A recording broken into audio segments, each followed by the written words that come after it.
This is Neil Postman from his classic work, The Disappearance of Childhood, and it's about this notion of shame, which is related to embarrassment. According to Postman, what cannot exist without the control of impulses, particularly the impulse toward aggression and immediate gratification. Postman says this, he says, civilization cannot exist without the control of impulses, particularly the impulse toward aggression and immediate gratification. What this means is we have got to stifle our urges. We need to control ourselves. Civilization is about the controlling of self. We prevent the impulse of being aggressive toward other people, and there's this notion of gratification delay.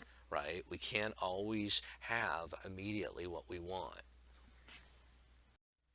How often do we confront the danger of being possessed by barbarism, of being overrun by violence, promiscuity, instinct, and egoism? And so barbarism is like nasty absence of standards, just egoism doing what we want. And then, promiscuity is like, I don't know, sexual lust or something like that. So the answer is we're in constant danger, right? We're in constant danger. It can happen at any time of being possessed by barbarism, of being overrun by violence, promiscuity, instinct, and egoism, right? We always kind of have to be on guard. What is the mechanism by which barbarism is held at bay, right? And so again, barbarism is sort of like the absence of standards.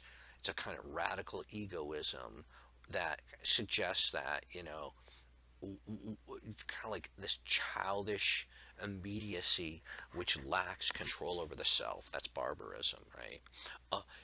Postman says shame is the mechanism by which barbarism is held at bay, and much of its power comes from the mystery and awe that surround various acts. Included among these acts are thoughts and words, all of which are made mysterious and awesome by the fact that they're constantly hidden from public view.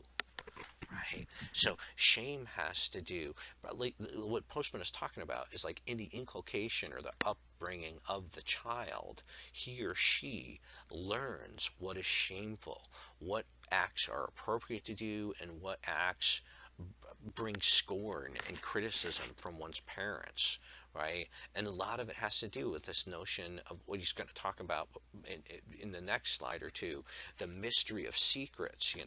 Like a little kid doesn't really understand about adult secrets, things like, I don't know, sex, violence, death, poverty, homelessness, disease, all these kind of adult phenomena that are unraveled for the child only after like metamorphoses, which these transformations eventually lead to adulthood.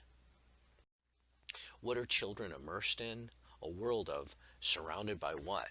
And so Postman says, therefore, the inculcation of feelings of shame has constituted a rich and delicate part of a child's formal and informal education. Children, in other words, are immersed in a world of secrets, surrounded by mystery and awe, a world that will be made intelligible to them by adults who will teach them in stages how shame is transformed into a set of moral directives. And so that's it. It's, the taboos, like that's what it, for a child, he or she learns the kind of thou shalt nots. What are like the things he or she is supposed to do, and those things which are naughty and inappropriate and dangerous, and you push it far enough, gross and inappropriate, those sorts of things. And that has to do with, I don't know, the unraveling of secrets. From the child's point of view, what does shame give to the adult?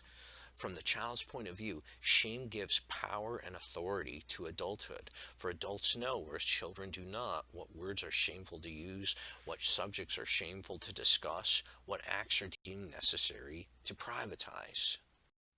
What happens with the decline in shame? And here's the rub, man, this is why it's so fascinating in a course about media or culture.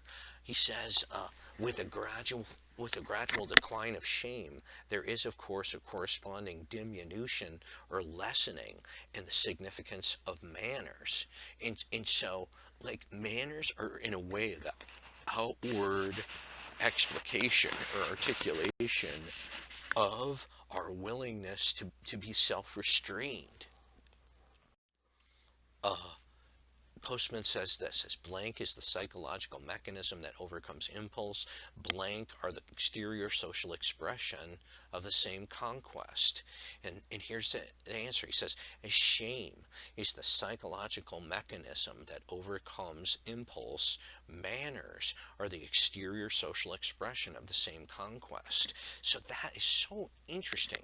The relation between, like, the politeness forms and manners, and a sense of shame as a kind of psychological buffer that, I don't know, what prevents egoism and ultimately barbarism. So I'll say it again. As shame is the psychological mechanism that overcomes impulse, manners are the exterior social expression of the same conquest. Everything from table manners to language manners to the manners of dress is intended to reveal the extent to which one has learned blank, and it is at the same time a means of teaching blank. This is what Postman says. He says, everything from table manners to language manners to the manners of dress is intended to reveal the extent to which one has learned self-restraint, and it is at the same time a means of teaching self-restraint. And so what is self-restraint? Self-restraint is discipline over the actions and impulses of the self, right? It's this anxiety over becoming embarrassed because of doing something shameful. Self-restraint as when we say no, we shouldn't, that's bad.